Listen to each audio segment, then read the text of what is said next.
The Museum of Science and History announced plans for a lengthy shutdown before its planned relocation.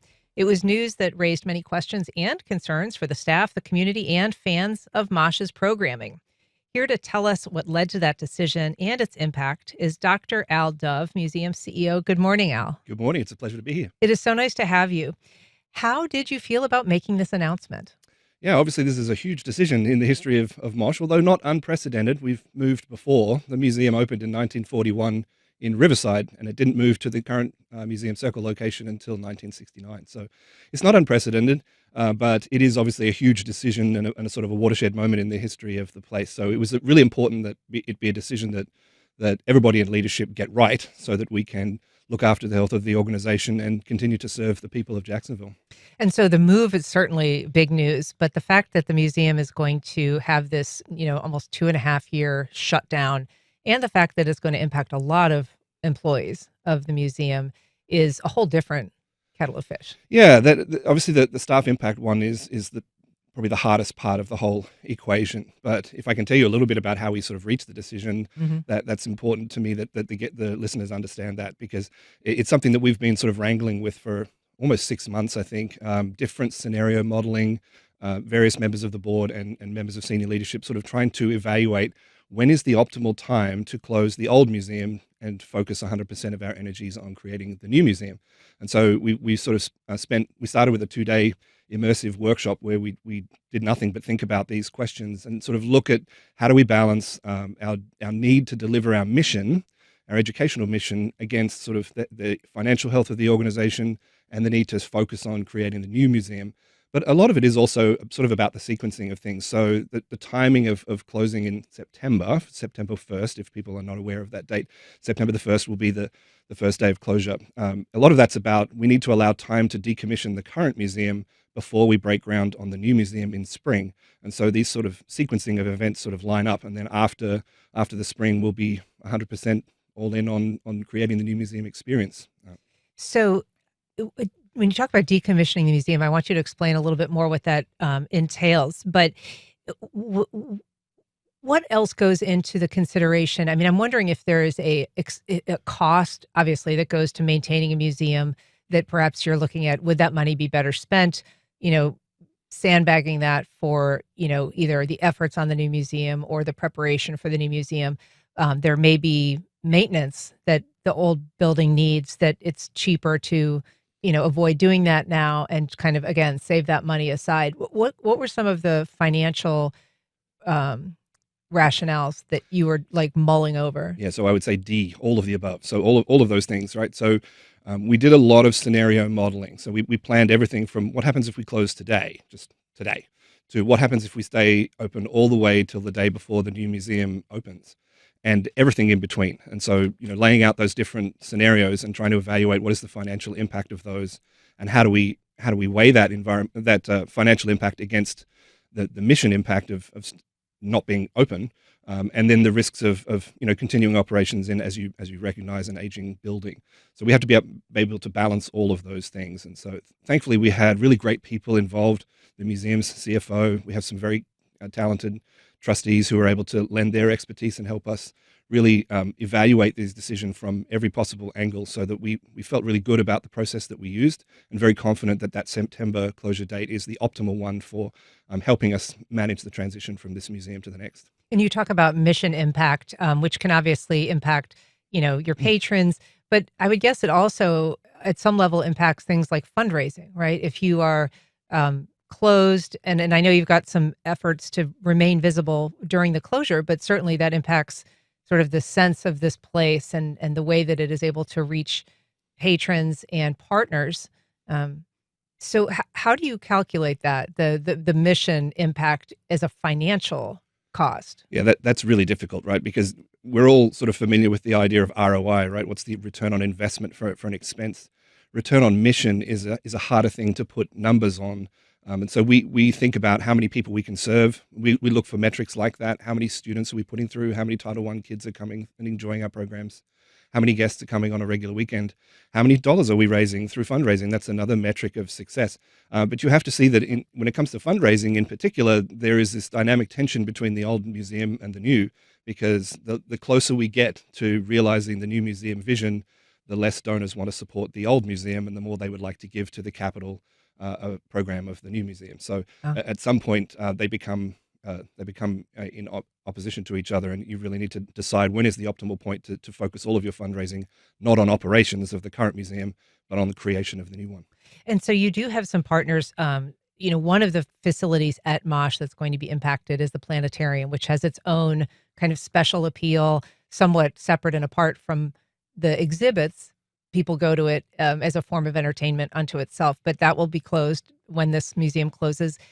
Things like the JEA Science Lab, which is, a place that a lot is destination for a lot of school kids who are learning about science, and obviously is a partnership with JEA. So how do you, first of all, address kind of separately the audiences that come to something like the planetarium, and then partners like JEA that have their name associated with certain parts of MOSH? Yes. So we've had to talk to a lot of our community partners and sponsors and donors about how they're impacted by these sorts of decisions. We perhaps don't see the planetarium quite as separately from the rest of the museum's programming as you describe. It's one of many programs that we offer. We also have our Florida Naturalist Center, and as you correctly point out, the JEA Science Theater, where a lot of students come to learn. So yes, all of these programs are impacted, and we will have a period where we don't have a planetarium on site, although I can tease a little bit and tell you that we're working on an exciting mobile planetarium solution for the time that we're closed that would allow us to continue to offer the sorts of programming that people have come to enjoy at the museum from a mobile platform while we're closed. So we've thought a lot about how we continue to deliver mission while we're not open to the public. But yeah, there's definitely an impact to the programs that people have come to know and love.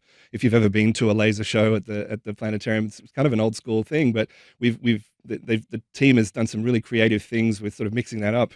We used to do it with old school rock and roll, Pink Floyd, that sort of thing, and many of your listeners may have been to a Pink Floyd laser show at the planetarium. But these days we do it with Taylor Swift as well, and the guests just love it. Tell us about some of the plans that you have. I know that you've said that there's going to be some pop-up events, and an effort to remain visible in the community. Can you give us some idea what those might look like, where those might take place, other than this, potentially traveling planetarium? Yeah, so the obvious way is through vehicular outreach, right? So if you normally rely on the big yellow buses to bring the kids to the museum, we can now take the museum to the kids if we put programs and artifacts and talented staff and educators in a van and take it to the schools. And so there's a really great opportunity there. And actually, in many ways, that can help the schools that are struggling with funding for buses and difficulty getting onto field trips and so on. So if we can bring the programming to them, I expect that to continue to be part of the vibrant programming when we open the new museum. It is not just a stopgap measure for the period in between, but really a program we'd like to build up and have it be a vibrant part of the program. It also means you can reach a little further into the field, perhaps than the metro counties, and you can take your program on the road. I want to ask you, you said that, one of the difficult considerations, and I imagine it was a difficult bit of news to deliver, is the layoffs. There, I think, are currently about 30 people that work at MOSH, and it's my understanding that about 80% of the staff is being laid off, or has been laid off, or will be, I guess, when this is effective in September. Can you talk a little bit about the reaction of staff and how you delivered that news? Yeah, so that was obviously the most difficult conversation for any of us. In fact, it was probably the most difficult conversation of my career, delivering that news to the team. When you're thinking about the health of an organization and you know that decision impacts real people and their real jobs and their real aspirations, that's tremendously hard. So for everybody involved in this process, that was the hardest part. But we're doing everything we can to make sure that the team is supported. We've got 4 months of normal operations before the museum closes. We try to give the team as much time as we can, and we've got a really robust sort of staff support plan in place to help folks find their next position. And there's some financial considerations as well when we close for the staff as well. So it is the most regrettable and difficult part of the whole process, but unfortunately necessary. When we think about the metamorphosis, it's always going to be a radical change, and that's going to affect people. It's unavoidable. And are any of those employees that have been laid off going to be able to return to the new facility, or is that just too far down the road to even know? No, it's really important for me that everybody understand that this is not a performance related. These people are not being fired; their positions are being eliminated along with the closure of the museum. So everybody who works at the museum presently will be eligible for rehire at the new museum in several years' time. All right. If you're just joining us, we're talking to Al Dove. He is the CEO of the Museum of Science and History. We're talking about some big changes coming to the museum, and you can join the conversation. Give us a call at 904-549-2937 or email firstcoastconnect@wjct.org. You can also reach out on social media at FCC On Air. We have a call from Mark on the West Side. Good morning, Mark. Go ahead. Good morning. I'm kind of bittersweet about the museum closing. I've spent thousands of hours there as a kid. The astronomy club I belonged to met there. The Star Trek club that I belonged to met there. I volunteered at the planetarium. I mean, I've just spent all kind of time there. So I hope we're on to bigger and better things. But I want to suggest something for you. There is anybody who's gone to public schools in Jacksonville know that the Huguenots were at Fort Caroline, and they got on a ship to go attack the people in St. Augustine, the Spaniards in St. Augustine, and a hurricane blew the fleet apart, and they never did, and then the Spaniards killed all the Huguenots. They found the shipwreck of that original journey, which is a foundational part of Jacksonville history. I mean, it really, really is. And they found it off the coast of Cape Kennedy, and it's about 100 yards off the beach. You could walk to it, and it's in very shallow water. And they found it and located it and did a little work on it a couple of years ago, but nobody's done anything with it yet since. And I'm not sure who it belongs to, or if it's you in the United States or the French government or whoever. But you really should look at maybe somehow acquiring a few bits and pieces, if not the whole darn thing, from that. Couldn't even begin to tell you how to start, but you should look it up. It's like I said, it's foundational to the history of Jacksonville, and that would be a center part, I think, of the new museum. Interesting proposal. Thanks, Mark. So that is a fantastic comment and question, and it is a wonderful story. Firstly, I just want to say I love it when I hear people say they've spent thousands of hours at the MOSH and they have fond memories of volunteering and attending. So that always warms my heart. But you're absolutely right. So the discovery of the Trinité Ribault's ship that was blown off course from Jacksonville and ended up wrecking off the coast of Cape Canaveral, amazing discovery several years ago. Unfortunately, the shipwreck is not perhaps what we generally imagine as a shipwreck. It's not a single sort of intact hull. It's more of a debris field scattered over a huge area. And many of the artifacts have been sort of conglomerated into the sand these days. So it's not great for artifacts, but we will be pursuing those sorts of things as a story that needs to be told. I think St. Augustine does a wonderful job talking about the Spanish presence there. I think Jacksonville maybe could up its game when we talk about the French and their time here in Jacksonville. Either way you slice it, what an extraordinary maritime history we have in this part of the world. And, when I first came to Jacksonville and was thinking about the programming of the museum, I quickly changed from thinking about what stories do we include in the museum to thinking about what stories are we going to have to leave out, because there's just not time and space within the museum to cover it all. This area really does have absolutely extraordinary history. Sure. And a museum that's named for science and history isn't aiming for a small set of things to consider, right? It's a vast array of possibilities. So when you look at this future museum, what do you see as its defining characteristics? So one of the things I'd really love to do in the new museum is to sort of unify the story. One of the problems with the current MOSH is that the exhibits have been put together over time, sort of piecemeal. So there isn't a single unifying narrative or a single arc or a single story message that you would like the guests to get by the time they finish their visit. We have this one-time opportunity in creating a new museum from scratch to decide what is the story we want to tell about the history and science and how those have shaped Northeast Florida. So we got a great opportunity to do that.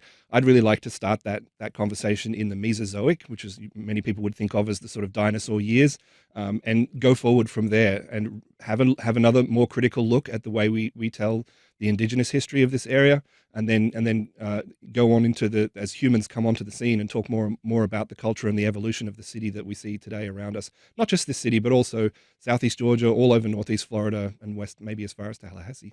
And your own area of scholarship is marine biology. Obviously, you're moving from the Southbank to the Northbank of the St. Johns River. Do you feel like the aquatic environment, the ocean, the river, is going to be a larger part of that overall story that you're telling. Yeah, that would be really tempting for me to play to the things that I like. And sure, there are marine stories that we need to tell. Actually, we already do. The Atlantic Tales, our first gallery that you walk into when you go to the museum, talks about the amazing marine coastal habitats here, and many students have done sleepovers under the whale that we have there. And so, those sorts of things are very important to me, that we continue to tell those stories. But I'd like to make sure that we cover the full natural and cultural history of this area, and we can't do that with just my expertise or the expertise of the people at the museum. It's too big a sprawling a story, as you point out. So our goal is to engage a whole stable of subject matter experts who can help us properly assemble and curate and contextualize all of the stories that go to make Jacksonville what it is today. And so when does that happen? Crafting that narrative, deciding what the elements are, and sort of figuring out what the inside of this big new facility is going to be, how it's going to be divvied up. Yeah, so that's already happening. So we're already, we have an exhibit designer, Ralph Applebaum Associates, that's designed many other museums and presidential libraries. They help us with the research and the design aspects of how do you do that.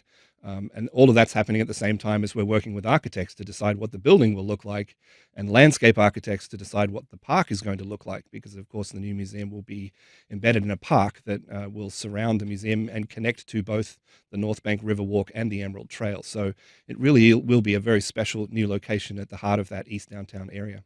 That part that you're describing sounds like the fun stuff. Right. It's by far the best stuff.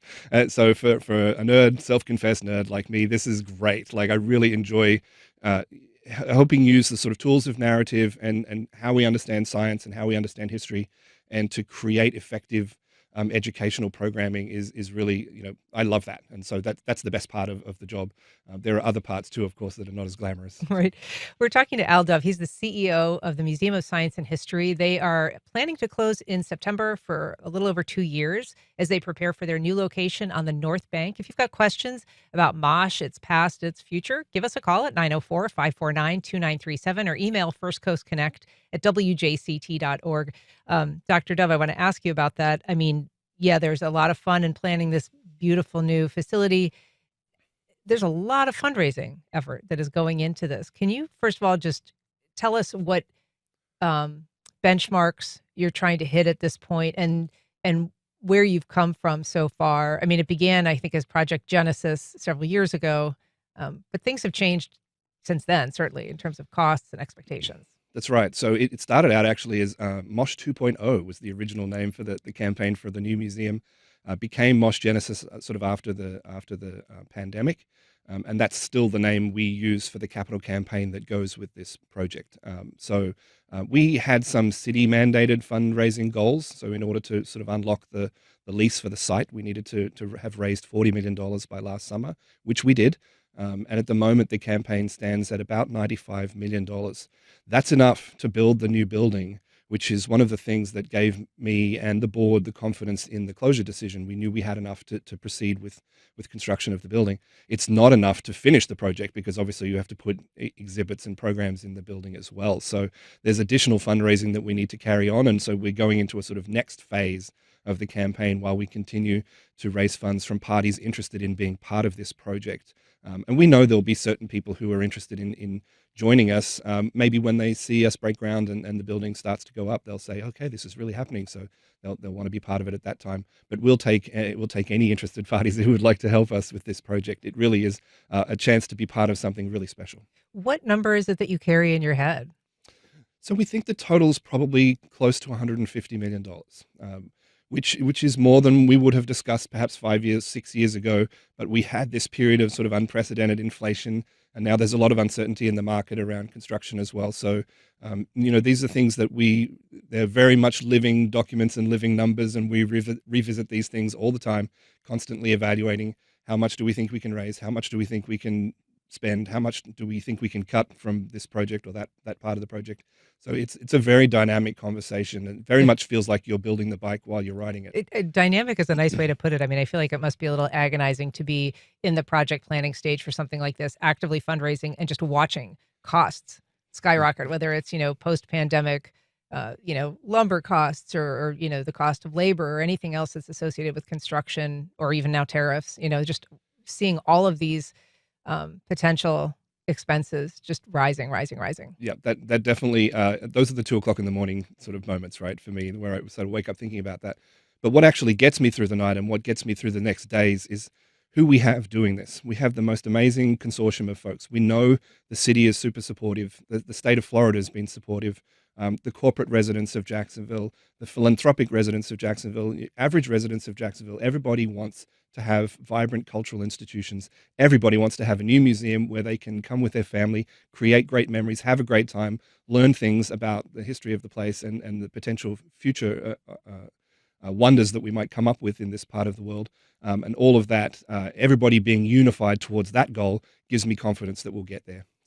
You worked 17 years at the Georgia Aquarium, and a lot of people have always said, well, we should have an aquarium. If we had an aquarium like the Georgia Aquarium, we would have this huge, tourism surge. Has there been any pressure ever to try to incorporate something like that in the Museum of Science and History? No, not pressure. I mean, people have asked me about it. I think it's an obvious question when you come from a public aquarium background that people would think about that. But I also had sort of an academic background before the public aquarium, so I think of myself as a very broadly trained scientist and conservationist, and so that hasn't been a pressure. People should be aware that public aquariums are fiendishly expensive. If you think this museum sounds expensive, building a world-class aquarium these days, you're talking about a $500 million project or more. They are very, very, very expensive. Just to build, I imagine operating is not cheap either. Not cheap either. So. Yeah. We've got a call from Ray in Riverside. Good morning, Ray. Go ahead. Yes, my name is Ray, and I'm from the Riverside area. I'm a big fan of museums. I'm a big historian, and I have been listening to your program this morning, and I'm troubled by one thing that I don't think is being adequately answered. And that's why can't this new facility and this new mobile program be underway while the old facility and structure and program is also being run? To shut down the whole operation for more than 2 years sounds totally unreasonable to me. And so I would like you guys to together to answer that. Why do you shut down for 2 years? I've, in my professional life, been involved with many transitions and growths of businesses, and we would never consider that possibility. That's my question. Yeah. Thanks, Ray. I understand the question, and I understand people's concerns about the closure. So just to be clear, we already do conduct vehicular outreach. So we do take programming out in an education van at the moment. What we're talking about is creating a newer and bigger one that is more capable and allows us to reach further into the community and reach more partners and reach more students that way. That is going to be a vibrant part of our programming. There's no doubt about it, but it won't be the only part. As to the questions of why close so long, I think we touched on many of those sort of issues earlier when we were talking about the need to balance the mission, the money, and the need to focus energies on the creation of the new museum. But we should also not underestimate how much work there is to do to exit the building we're currently in. We have to take all of the collections that people don't see that are behind the scenes, properly archive those and get them into storage while we do the design and construction of the new museum. So there's just a lot of steps that have to happen, and sometimes the old museum and the new museum's needs are at loggerheads. So we have really carefully thought about this. I really need to emphasize how we've evaluated this process and thought about it over the last 6 months, and really do feel very confident that that's the right date. But our goal would be to minimize disruption to the public in terms of the services that we can provide through that vehicle outreach program, and by popping up at community events, and by working with many of our wonderful partners in the community who, I can't tell you after our announcement how many of the cultural institutions reached out to me and said, hey, this is a big decision and we stand ready to help you share your stories, and if you need space or if you need programming partners, we're happy to continue to do that. We have an email from Ricardo that sort of echoes what Ray just had to say. He says, terrible decision. Jax can spend $800 million on a stadium, but let the Science Museum wither. My son is a teenager now, but we visited many times when he was younger. I hate that a whole bunch of kids are going to miss this experience during such a long closure. Have you been fielding a lot of I mean, I know you say that there's a lot of people in the cultural community, certainly like your board members, and a lot of support from your financial backers, but I'm guessing you're getting a lot of these emails and calls as well. Yeah, we get calls, and we get the opposite call too, which is, other people saying, well, it's about time we built a new museum for the city. So, we hear every perspective, and I am very sympathetic to the folks who are, upset about the closure, and have fond memories of coming and would like their kids or grandkids to be able to experience that themselves. All I can tell you is that we will continue to strive to provide service during the closure period, and when we open the new museum experience, it will be all the better for our having focused our energies on creating the most amazing museum experience we can. I did just want to talk. I mean, prior to coming to MOSH, you've got a long history in education, a long history, obviously, working in the aquarium, a lot of scientific research into the ocean and marine life, and a lot of, you know, evaluation of the risks that plastic pollution poses. And I just think you've done a couple of TED Talks where you sort of address the threat of plastic pollution. Um, One stat in particular, you kind of talk about, within 10 years, there's going to be this weight of plastic versus the weight of total fish in the ocean. Can you just sort of tell us about, how you present that, what you try to tell people about that threat in particular? Yeah, so the metric you're talking about came from an Ocean Conservancy report about the state of plastic pollution inputs into the ocean.